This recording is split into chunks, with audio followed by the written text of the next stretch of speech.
ये अब तक का सबसे सैटिस्फाइंग बदला था, जिससे सामने वाले को 1.8 करोड़ डॉलर का नुकसान हुआ। अमेरिका की यूनाइटेड एयरलाइंस के कर्मचारी जब यात्रियों का सामान उठाते हैं तो अक्सर बहुत ही लापरवाही और जोर जबरदस्ती से उसे फेंकते हैं। इसी वजह से एक मशहूर गायक की लगभग $3000 की महंगी गिटार टूट गई। गायक ने तुरंत एयरलाइंस से मुआवजे की मांग की, लेकिन एयरलाइंस ने कहा कि यह मामला अगले दिन ही सुलझाया जा सकता है। उस दिन रात को ही गायक का एक शो था, इसलिए उसे मजबूरी में खुद ही अपनी गिटार की मरम्मत करवानी पड़ी। अगले दिन जब गायक एयरलाइंस से बात करने गया तो उन्होंने 24 घंटे से ज्यादा समय बीतने का हवाला देते हुए मुआवजा देने से इनकार कर दिया। गायक को ये बात बहुत बुरी लगी। उसने 1 साल से भी ज्यादा समय तक एयरलाइंस से झगड़ा किया, लेकिन कंपनी ने अपनी गलती मानने से साफ इनकार कर दिया। फिर गायक ने फैसला किया कि वह अपना बदला संगीत के जरिए लेगा। उसने यूनाइटेड ब्रेक्स गिटार्स नाम की एक व्यंग्यात्मक गाना लिखा और उसे इंटरनेट पर अपलोड कर दिया। शुरुआत में एयरलाइंस ने इस गाने को गंभीरता से नहीं लिया, लेकिन कुछ ही समय में यह गाना इंटरनेट पर वायरल हो गया और इसकी व्यूज लगातार बढ़ने लगे। गाने के पॉपुलर होने के बाद यूनाइटेड एयरलाइंस के शेयर में 10% की गिरावट आई और कंपनी को करीब $180 मिलियन यानी 1.8 अरब डॉलर का नुकसान हुआ। अब डर के मारे एयरलाइंस ने गायक से माफी मांगने और मुआवजा देने की पेशकश की, लेकिन तब तक गायक को उनकी कोई परवाह नहीं थी। लोगों ने इस बदले की तरकीब को सबसे शानदार और सुकून देने वाला बताया।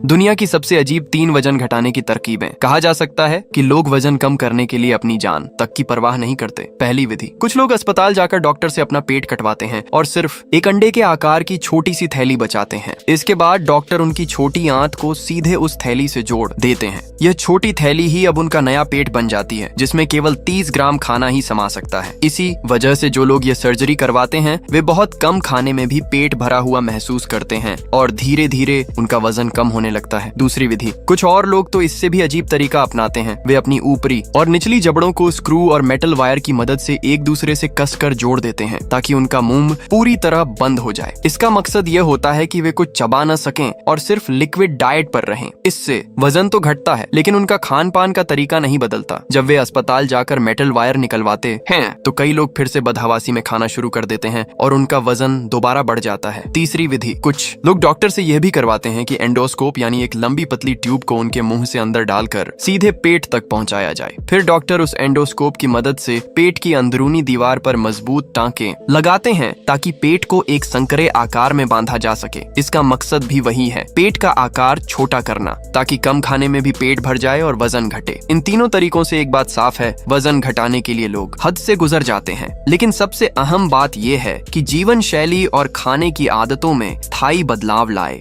बिना कोई भी तरीका लंबे समय तक कारगर नहीं होता।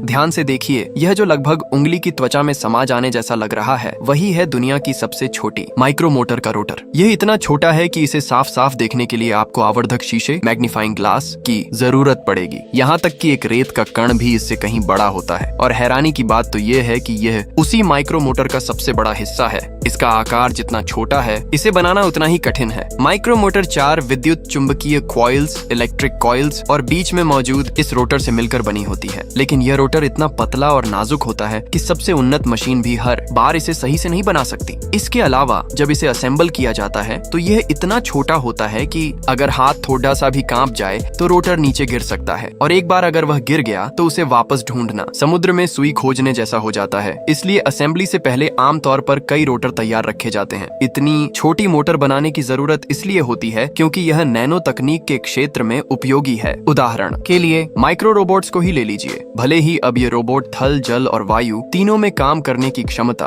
पा चुके हैं, लेकिन अभी भी इन्हें चलाने के लिए बाहरी तारों से बिजली सप्लाई करनी पड़ती है। यही वजह है कि इनकी गतिशीलता यानी मूवमेंट सीमित हो जाती है। इसलिए अभी इनका व्यावहारिक उपयोग काफी दूर है। लेकिन अगर भविष्य में माइक्रो मोटर टेक्नोलॉजी पूरी तरह विकसित हो गई तो ये माइक्रो रोबोट्स कई क्षेत्रों में प्रभावी ढंग से काम कर सकेंगे और यह तकनीक एक बड़ा बदलाव ला सकती है।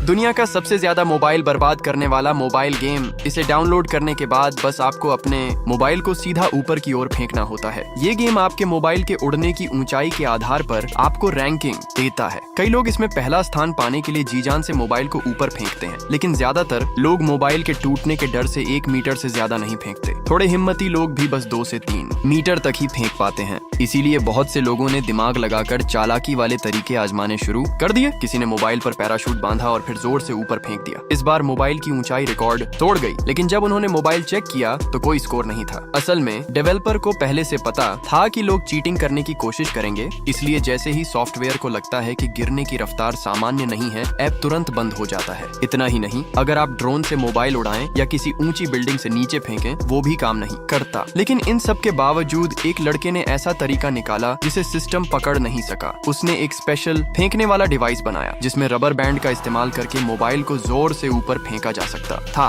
उसने अपने दोस्तों को बुलाया और नीचे मोबाइल पकड़ने के लिए बड़ा सा गद्दा भी रखा। पहली बार में ही उसका स्कोर रिकॉर्ड तोड़ गया, लेकिन जब वो और ऊंचा स्कोर लाने की कोशिश में लगा तो उसके दोस्त मोबाइल पकड़ नहीं पाए और मोबाइल सीधा जमीन पर गिरकर चकनाचूर हो गया। जब लोगों ने ऑनलाइन जाकर देखा तो पता चला कि इस गेम को खेलते खेलते अब तक 10 लाख से ज्यादा मोबाइल बर्बाद हो चुके हैं। ये कुछ गोल्ड डिस्क दरअसल नदी में बहने वाले कचरे की सबसे बड़ी दुश्मन है। देखिए कैसे ये बहते हुए बोतलों जैसे कचरे को रोक देती हैं और फिर उन सभी को एक जाल में इकट्ठा कर लिया जाता है। इन गोल्ड डिस्क को नदी में बहते कचरे को रोकने वाले डिस्क कहा जाता है। इसे इटली की एक पर्यावरण पर केंद्रित टेक्नोलॉजी कंपनी ने बनाया है। हालांकि इन डिस्क के बीच में काफी चौड़े गैप्स दिखते हैं, लेकिन इनके घूमने से जो पानी का बहाव बनता है वो इतना असरदार होता है कि सबसे छोटा तैरता हुआ कचरा भी इन गैप्स से निकल ही नहीं पाता और अंत में कचरे के जाल में फंस जाता है। ये डिस्क्स नदी के अपने बहाव से घूमती हैं, यानी इनमें किसी बिजली या ईंधन की जरूरत नहीं होती। ये न सिर्फ तैरते कचरे को रोकती हैं, बल्कि इनके अंदर लगे एक खास अवशोषण तंत्र एब्जॉर्प्शन सिस्टम की मदद से ये पानी में फैली हुई तेल की गंदगी को भी सोख लेती हैं। इसके बाद डिस्क के नीचे लगे पाइपों से तेल को किनारे तक पहुंचाया जाता है, जहां फिल्टर सिस्टम से उसे साफ कर दिया जाता है और साफ पानी वापस नदी में छोड़ दिया जाता है। ये पाइप न सिर्फ तेल निकालने का काम करते हैं, बल्कि डिस्क को मजबूती से नदी में टिकाए भी रखते हैं। और तो और इन डिस्क्स की वजह से नावों का आना जाना भी बाधित नहीं होता। नावें गुजरते ही डिस्क्स अपनी जगह पर फिर से खुद ब खुद आ जाती हैं। जो कचरा जाल में इकट्ठा होता है उसे बस सामान्य तरीके से मैन्युअली साफ करना होता है, यानी अब सफाई कर्मियों को पहले की तरह नदी में जाकर घंटों मेहनत नहीं करनी पड़ती। इस कंपनी की योजना है कि आगे चलकर इस सिस्टम में पानी की ताकत से बिजली बनाने वाला सिस्टम और ऑटोमेटिक कचरा संग्रहण तंत्र भी जोड़ा जाए, ताकि यह पूरी तरह से सेल्फ सफिशिएंट बन जाए। इतना कमाल का आविष्कार है, पर मुझे हैरानी है कि ये अभी तक पूरी दुनिया में आम क्यों नहीं हुआ।